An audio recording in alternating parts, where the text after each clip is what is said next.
When you marry, in my position, you're going to marry somebody who perhaps one day is going to become queen. And you've got to choose somebody very carefully, I think, who could fulfill this particular role. In his early 20s, Charles begins to have a social life. He's in London, going to parties, meeting girls. He was slightly uncomfortable with members of the opposite sex. He hadn't got a lot of experience. One of the women whom he meets is Camilla Shand. Camilla, the daughter of a military officer, is 24 years old. She isn't aristocratic, but she's easy to be with. She's fun to be with. Her ability to talk to everybody, her ability to communicate, and this sense of humour that she's got always made her a very attractive person. Charles was bowled over, head over heels. Finally, he's found someone he can actually be himself with. But Charles knows the Queen expects him to choose a bride who will uphold traditional royal values. There is this prevailing idea that Charles must marry a virgin bride because he is the future king. Camilla had enjoyed life. She'd had a number of romances. And so the problem that Prince Charles has is that he's fallen for someone thoroughly unsuitable.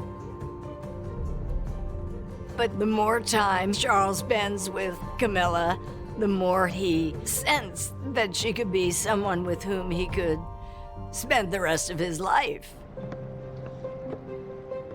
Charles, now an officer in the Navy, embarks on a 6-month tour of duty. He thinks that Camilla will be there when he returns. But while he's away at sea, he gets word from England that Camilla is going to get married. Camilla has gotten engaged to a military officer by the name of Andrew Parker Bowles. Camilla knew that she was never going to marry Prince Charles. I mean, he was Prince Charles and she was just Camilla Shand. So she said yes to Andrew. Prince Charles realized that he'd lost what he suddenly felt might be the love of his life. He writes to a friend that he is devastated by the news. He says, "I will not have someone to come home to." Charles never stopped really adoring Camilla. He hasn't ever really gotten her out of his mind. She was the woman who made him feel as if he'd come home, as if this was his soulmate. Frankly, the royal family were terrified that he was going to turn into King Edward VIII, who abdicated to marry Mrs. Simpson. In 1936, Edward, the Queen's uncle, was forced to give up the throne after falling in love with a divorced woman.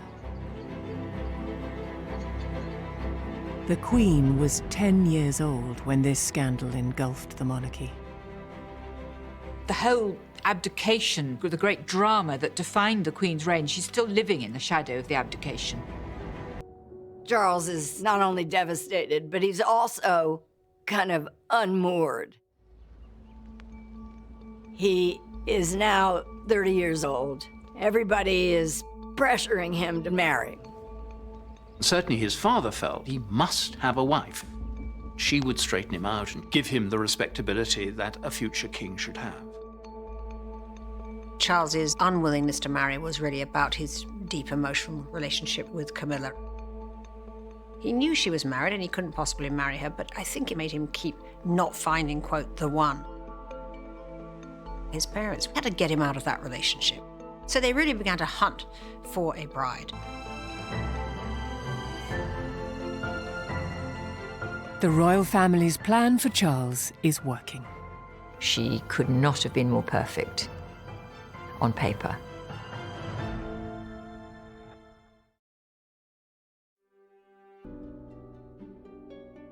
Charles had all sorts of reservations about Diana. He didn't really know her. She didn't share many of his interests. She wasn't widely read. he was still in love with Camilla, and he was in a real quandary.